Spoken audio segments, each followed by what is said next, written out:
बहुचर्चित ठेकेदार की मौत के मामले का खुलासा करते हुए एसपी सिटी अनिल सिंह सिसोदिया ने प्रेस वार्ता के दौरान बताया कि अजय कुमार सिंह उर्फ सोनू सिंह रहस्यमय परिस्थितियों में मौत हो गई थी, जिसमें जांच के दौरान सामने आया कि मृतक सोनू सिंह ने 2:40 तक सिटी लाइफ मॉल में अपनी मां और बेटी के साथ खरीदारी की। अपनी मां और बेटी को वहां छोड़कर वह नाका होते हुए अपने आवास कौशलपुरी कॉलोनी फेज 2 पहुंचा, जहां उसने एक नंबर पर 3:40 तक बात की। जब शॉपिंग मॉल से उसकी मां और बेटी घर पहुंची तो उन्हें दरवाजा बंद मिला। मृतक की बेटी ने उंगली डालकर दरवाजे को खोलना स्वीकार किया। अंदर आने पर उसे अपने पिता के सिर पर खून निकलता नजर आया। घटना स्थल पर किसी प्रकार के संघर्ष का साक्ष्य नहीं पाया गया। मृतक के हाथों पर ब्लैक स्पॉट, पोस्टमार्टम रिपोर्ट में इंजरी के आसपास ब्लैकनिंग, टैटूइंग, बर्निंग होने से फायरिंग करीब होने की स्थिति में घटनास्थल की photography, video clip PM report को स्टैंड मेडिकल सेल एसबॉग भेजा गया था। उन्होंने यह भी बताया कि विधि विज्ञान प्रयोगशाला से मिली रिपोर्ट से स्पष्ट हुआ कि मृतक के दोनों हाथों में पाए गए ब्लैक स्पॉट और बारूद के अंश पाए गए। रिवॉल्वर की नली में भी इस प्रकार के नाइट्राइट की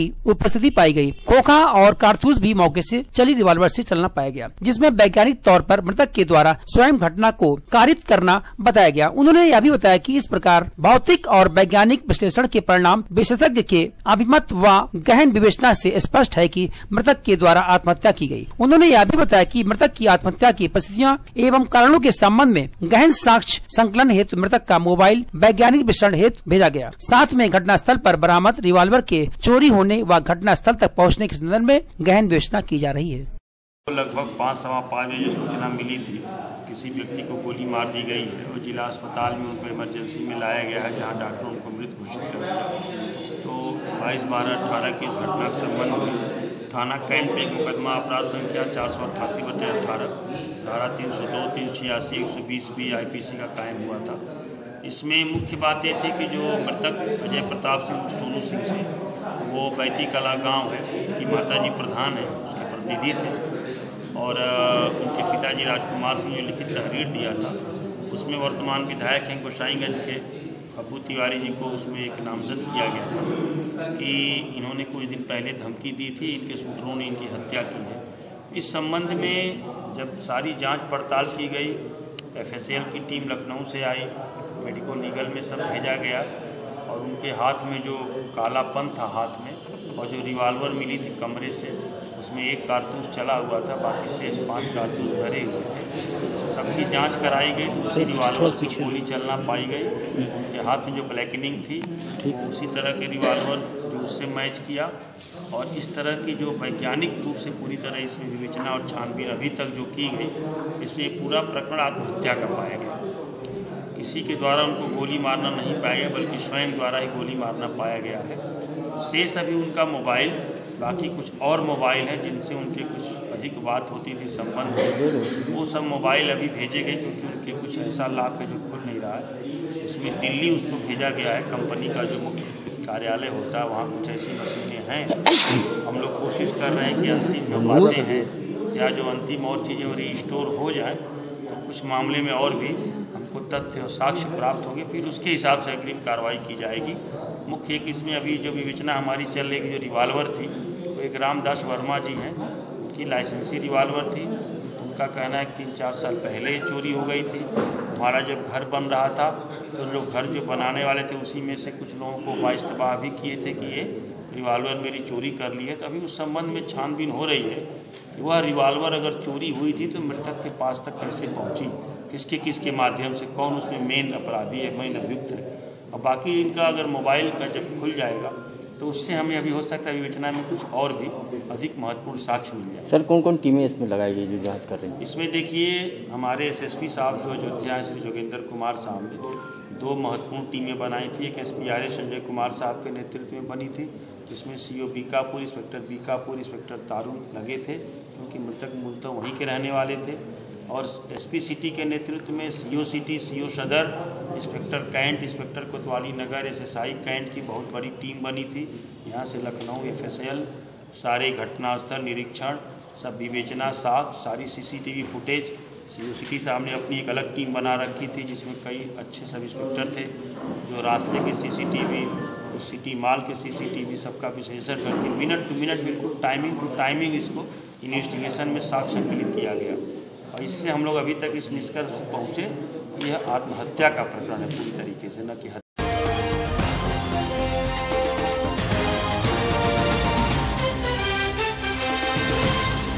अयोध्या जनपद में दबंगों द्वारा जबरन किया जा रहा है जमीन कब्जे का प्रयास। अयोध्या ग्राम ताईपुरा जो कि अयोध्या के करीब है में दबंगों द्वारा जबरन जमीन को कब्जा करने का एक प्रकरण सामने आया है, जिसमें लगभग 25 घरों के लोगों ने एसपी ग्रामीण संजय कुमार से मिलकर इस प्रकरण की शिकायत की और तत्काल इस पर कार्रवाई की मांग की। ग्राम वासियों के मुताबिक आज सुबह लगभग 11 बजे 50 की संख्या में लोग आए और उनके घर की महिलाओं और बच्चों को घर से भगाने लगे। उनका कहना था कि यह जमीन उनकी है, इसलिए इसे खाली करो। इस बात की शिकायत देकर इन लोगों ने आज एसपी आरए संजय कुमार से जब मुलाकात की तो उन्होंने उक्त प्रकरण के संबंध में जानकारी देते हुए बताया कि यह मामला राजस्व विभाग का है। हालांकि उन्होंने मौके पर मौखिक रूप से ग्रामवासियों को सांत्वना दी कि अभी पुलिस टीम भेजकर यह काम रुकवा देंगे, पर इस संबंध में हुआ जिलाधिकारी व राजस्व विभाग से संपर्क करें तभी इसका निदान संभव है।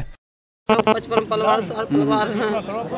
जगदम्बा सिंह आए साहब, हम लोग हमको खुश ही मारे साहब, उधर लगाए दी नर्सिंग तो हमारे घर के औरतें आई, उन्होंने लोग को ढकेले, बच्चों लोग गाड़ी बूता दे, फिर साहब धमकी दे के गए कि तुम लोग हट जाओ ना, हम लोग मकान गिरा देंगे। पीछे हम लोग साहब 7-10 परिवार हमारे साथ कुछ साहब टेले वाले हैं जो है जो कि हम कुछ गिराव दे है सर।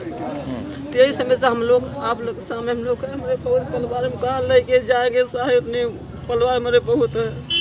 ये हमारे लोग कही है साहब कि हम लोग को दीजिए वो जमीन, हम लोग कहाँ जाएंगे। आप सरकार से प्रशासन से क्या अपील करना चाह रहे हैं, क्या होना चाहिए, कौन सा इंसाफ होना चाहिए? हम लोग ये साहब हम लोग का सोचना यही है कि हम लोग को जमीन होना चाहिए ना साहब, हम लोग कहाँ जाएंगे। कितने वर्षों से वहाँ रह रहे हैं साहब?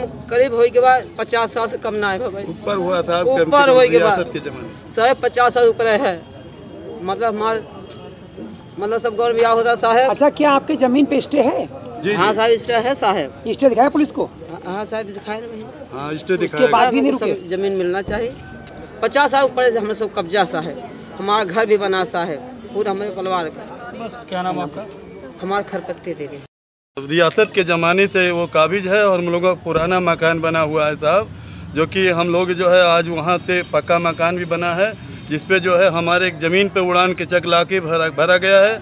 और नेकपाल कानून को इन लोगों के जो है पैसा पाने के कारण हमारी ज़मीन पे बैठा दिए, हमारे लोगों को मकान पे, जो कि वो उसको प्रॉपर्टी डीलर लोग हमारी ज़मीन पे कब्जा करने के लिए हम लोगों को उजाड़ने के लिए एकदम उतारू हैं लोग और धमकी भी दे रहे हैं। नाम है उनका प्रॉपर्टी डीलर जो लेके आए थे वो उनका नाम जगदम्बा प्रसाद है। जगदम्बा प्रसाद थे, उन्हीं लोग कई गाड़ियां लेकर के आए थे साहब जो है। और हम लोगों का कोई सुनवाई, हम लोग स्टे हुआ है जिस ज़मीन पे उस पर स्टे भी हम लोग मुकदमा चल रहा था। और जो है उसको दीवानी में जो कि उससे स्टे हुआ है साहब जो है, जो कि हमारे स्टे को दिखाया जा रहा है, लेकिन नेकपाल कानून को देखने के लिए तैयार नहीं है। और जो कि हमारी ज़मीन पे वो नाप कर रहे थे, हम लोग रोके तो पुलिस ने क्या कार्रवाई की? तो पुलिस लोगों ने कोई कार्रवाई नहीं किया साहब, वो लोग सुन करके फिर चले गए। पुलिस लोग भी आए थे, खड़े थे साहब, कोई हम लोगों को बात नहीं बोले, कहीं नहीं लोगों को नापने दीजिए। और ये लोग आदेश हुआ है, आदेश का पालन करेंगे। तो यही कह करके साहब हम लोगों का अभी पुलिस लाइन में आप यहाँ पर आए थे और एसपी ग्रामीण से मिले, क्या कहा? हम वहाँ पे यही साहब कहे कि हमारा साहब वो मकान गिराया जा रहा है उसको साहब रोका जाए, और नहीं तो हम लोगों का बेघर हो जाएंगे, हम लोग कहाँ रहेंगे साहब। तो इन्होंने क्या जवाब दिया? ये साहब कहे कि जो है रोक दिया जाएगा, उसको जो है घबराइए नहीं, हम वो साहब से बात कर लिए हैं। क्या संतुष्ट हैं आप? अब साहब जो है अगर हमारा घर रुक जाएगा तो हम संतुष्ट रहेंगे साहब। हमारा कोई कार्रवाई होना चाहिए, हम लोगों का हक में न्याय होना चाहिए साहब। हम लोग कहाँ रहेंगे, हम लोगों का खेती बाड़ी नहीं है और हम लोगों का वही मकान है। ऐसे कितने लोग हैं जो बेघर आज हो रहे हैं? जो कि हमारे घर में करीब साहब 55 लोग 60 लोग लगभग हैं साहब। कौन सा गांव है, किस जगह? ये अयोध्या रोड पे साइकपुरवा गांव लगता है, वहीं का मैटर है साहब। आपका क्या नाम है? हमारा नाम ललन प्रसाद है। क्या मारपीट भी कुछ आप लोग के साथ ऐसी कोई घटना हुई है? मारपीट साहब जो है वो बच्चों को कुछ गालियां दे रहे थे, जो है हम लोग ये बच्चे सब औरतें जो है वो करे गाली गुत्ता वो लोग दिया, कहे कि तुम लोग हटा लोगे नहीं तो अगर नहीं हटाओगे तो तुम लोगों का बुलडोजर लेकर रात में हम लोग ढकलवा देंगे। क्या वहाँ पर पुलिस की टीम मौजूद है? पुलिस की टीम कुछ बाद में आई है, लेकिन कोई उसका वो नहीं किए, वो लोग फिर चले गए। कितनी देर में पुलिस पहुंची? जी, कितनी देर में पुलिस पहुंची फोन करने के बाद? हाँ, कितनी देर में पहुंची? करीब साहब आधा घंटा बाद पहुंची। कितने बजे बुलाना?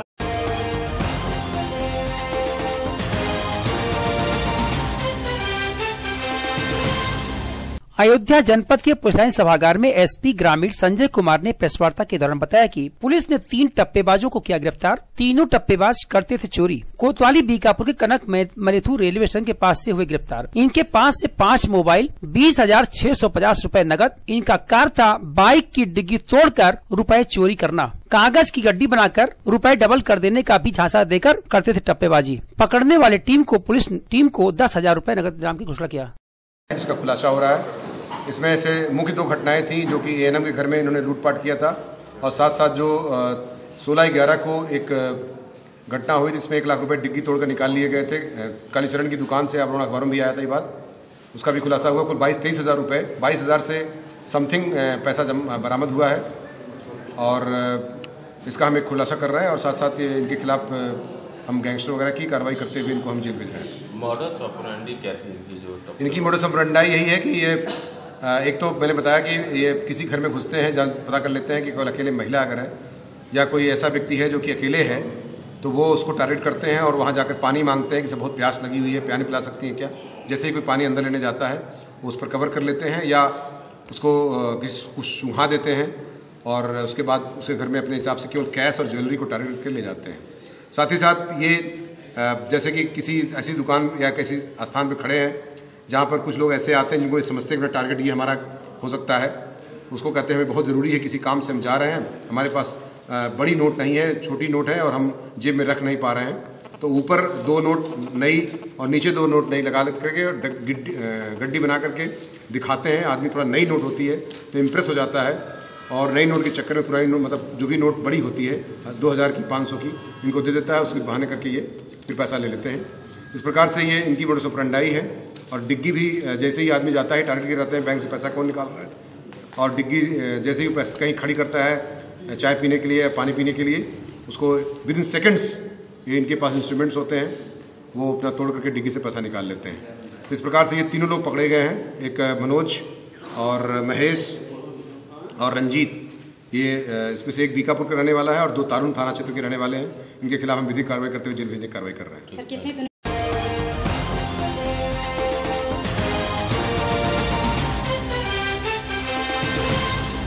अयोध्या जनपद के बेनीगंज स्थित भारतीय जीवन बीमा निगम फैजाबाद कार्यालय के प्रांगण में बीमा कर्मचारी संघ के डिवीजन फैजाबाद AIIE के आह्वान पर बीमा कर्मचारियों ने अपनी मांगों के संदर्भ में 2 दिवसीय विशाल धरना प्रदर्शन किया। इस अवसर पर बीमा कर्मचारी संघ के नेता व कार्यकर्तागण शामिल है। इनकी मुख्य मांगे बीमा प्रीमियम पर GST, वेतन पुनरीक्षण, पुरानी पेंशन स्कीम की बहाली तथा नई भर्तियों सहित 15 मांगों के समर्थन में ये सभी मैदान में उतरे। इंश्योरेंस एम्प्लॉयज एसोसिएशन के आह्वान पर 2 दिन की हड़ताल पर हैं, और हम लोग प्रमुख रूप से जो भारतीय जीवन बीमा निगम में इंश्योरेंस प्रीमियम है उससे GST को वापस लिए जाने की मांग कर रहे हैं। हम लोग ये भी मांग कर रहे हैं कि भारतीय जीवन बीमा निगम में जो तमाम सारे पद खाली हैं उस पर भर्तियाँ की जाए। हम ये भी मांग कर रहे हैं कि जो 1.5 साल से हमारा वेज रिवीजन ड्यू है और अभी तक प्रबंधन ने वार्ता नहीं शुरू की है, वो वार्ता शुरू की जाए। हम ये भी चाहते हैं कि हमारे यहाँ जो आउटसोर्सिंग हो रही है वो आउटसोर्सिंग बंद की जाए और परमानेंट जॉब लोगों को दिए जाए। इसकी तमाम सारी मांगें हैं जो असंगठित क्षेत्र के मजदूर हैं, उन मजदूरों की मांगों में भी हम समर्थन व्यक्त करते हैं। हम ये डिमांड करते हैं भारत सरकार से, अपने प्रबंधन से भी, कि जो न्यूनतम वेतन है वो लोगों को दिया जाए, उनके नाम से उनको पेमेंट किया जाए, ठेका प्रथा को बंद किया जाए। और ख़ास तौर से जो विशेष रूप से हम लोग मांग करते हैं कि ये जो नई आर्थिक उदारीकरण नीतियां हैं जिसके वजह से निजीकरण और वैश्वीकरण की बात की जा रही है, ये सिवाय लोगों को धोखा देने के अलावा कुछ नहीं है। अपनी नीतियां होनी चाहिए जिस नीतियों के अनुसार हमारा देश आगे बढ़ सके, हमारा देश तरक्की कर सके। जिस तरह से 2 दिन हम लोग एक लोकतांत्रिक देश में रहने वाले लोग हैं, कर्मचारी वर्ग के लोग हैं। हम लोग कोई भी काम ऐसा नहीं करेंगे जो हमारे संविधान के विरुद्ध हो, लेकिन हम अपना संघर्ष लगातार जारी भी रखेंगे और हम अपने तरीकों से, चाहे अभी 2 दिन की हड़ताल कर रहे हैं, आने वाले दिनों में हमको लंबी हड़तालें करनी पड़ सकती हैं, तो हम उसके लिए भी तैयार हैं। और हम पूरे तरीके से हर जो भी लोकतांत्रिक हमारा अधिकार है, जो लोकतांत्रिक तरीके हैं, उन तरीकों से सरकार को अपनी बात सुनाने की कोशिश करेंगे। ऐसी रणनीति हम आने वाले दिनों में जरूर बनाएंगे। रविशंकर चतुर्वेदी, महामंत्री बीमा कर्मचारी संघ फैजाबाद डिवीजन, और आप हमारे बगल में साथी RD आनंद जी अध्यक्ष हैं बीमा कर्मचारी संघ फैजाबाद डिवीजन के। पूरे फैजाबाद मंडल की समस्त 13 शाखाएं इस समय काम नहीं कर रही हैं, बंद है पूरी तरीके से। इसी तरीके से पूरे भारतवर्ष में हमारे सारे कर्मचारी 2 दिन की हड़ताल।